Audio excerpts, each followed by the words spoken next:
Kang Zandi, Iya. kayaknya ini bukan PR-nya pemerintah saja gitu, tapi PR buat kita semua. Kamu pernah dengar kan kalau seandainya ada yang bilang, kalau kita tidak mencintai lingkungan sekitar kita, maka lingkungan tuh akan marah, akan murka gitu sama kita. Iya, setuju sekali. Oleh karena itu kita harus mencintai lingkungan. Benar. Dan untuk mengantisipasi hal itu, pemerintah siapkan sejumlah langkah antisipasi bencana di tahun 2015. Upaya pencegahan dengan melibatkan berbagai unsur pun dilakukan.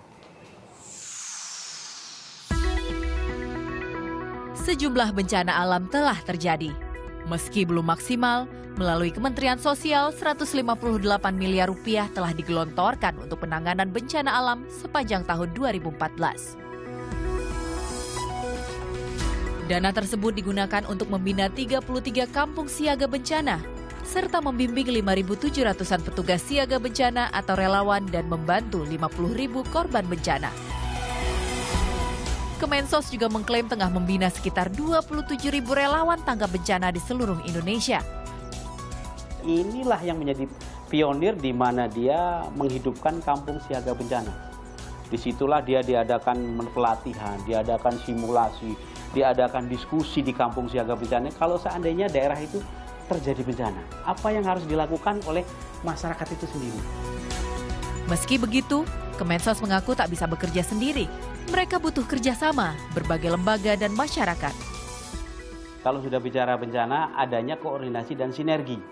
Tidak bisa Kemensos melakukan tuntas semua penanggulangan bencana yang saya bilang tadi dari siklus kesiapsiagaan, tanggap darurat sampai dengan pasca itu tidak bisa.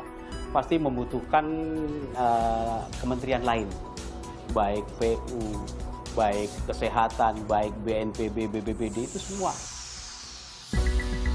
Bencana yang dekat dengan masyarakat Jakarta adalah banjir.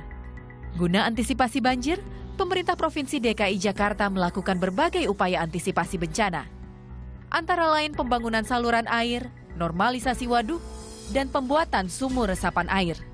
Badan Penanggulangan Bencana Daerah DKI Jakarta bahkan sudah menggelar berbagai macam pelatihan. Pelatihan jadi kayak kader bencana itu dari masyarakat ya, kita latih bagaimana mengelola manajemen kebencanaan ya. Mungkin terus rencon itu juga kita buat ya, rencon rencana kontingensi kelurahan itu mereka kita latih membuat suatu manajemen untuk menangani kebencanaan oleh mereka sendiri. Pelatihan pembuatan dapur umum pun sudah dilakukan.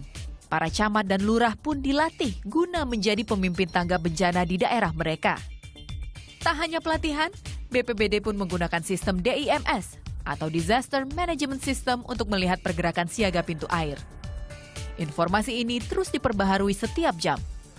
Selain itu, BPBD juga terus berkomunikasi dengan petugas pintu air. Masyarakat juga bisa mengakses informasi terkini melalui media sosial seperti Twitter dan Facebook, atau juga dapat mengakses situs dan melalui pesan BBM. Agar masyarakat cepat tanggap dalam bencana banjir, BPBD juga telah bekerja sama dengan 68 kelurahan.